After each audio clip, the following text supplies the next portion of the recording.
ایوان صدر میں جو فائنانس منسٹر صاحب کی جو ملاقات ہوئی ہے وہ میری اجازت سے ہوئی ہے۔ صدر صاحب نے ملنے کی خواہش کی، میں نے کہا آپ ضرور ملیں اور دیکھیں کہ پاکستان کی معاشی بقا، سلامتی، خوشحالی کے لیے ہم ایک کیا 100 قدم آگے بڑھا سکتے ہیں، لیکن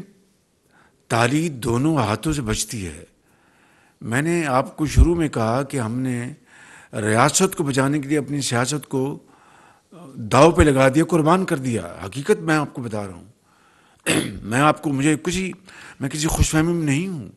لیکن یہ کبھی قوموں کی زندگیوں میں ایسے موقع آ جاتے ہیں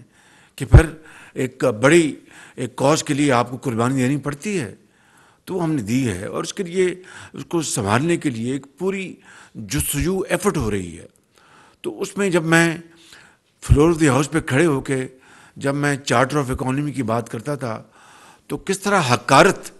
کے ساتھ اس کو ٹھکرایا جاتا تھا، بلکہ ایک سنگین مذاق کیا جاتا تھا کہ یہ این آر او مانگ رہے ہیں،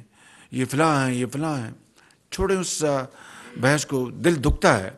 لیکن آج بھی پاکستان کے 22 کروڑ عوام کے مفاد کے لیے دیکھیے، میں آپ کو سچی بات عرض کر رہا ہوں کہ ہمیں اپنے ملک کے مستقبل کو تابناک بنانے کے لیے ہم تمام اپنے اختلافات بھلا سکتے ہیں، لیکن ایک ایسا شخص جو انا پرست ہے، جو دن رات جھوٹ بولتا ہے، قوم کو دھوکہ دیتا ہے، افواج پاکستان کو بدنام کرتا ہے اور موشن کش ہے، اس کے ساتھ آپ کیا مذاکرات کریں گے؟ اور قوم کا فیصلہ ہے کہ قوم نے اگلے الیکشن میں کیا فیصلہ دینا ہے۔ جو بھی قوم فیصلہ دے گی ہم اس کو منون قبول کریں گے، بشرطیہ کہ وہ شاپ الیکشن ہوں گے۔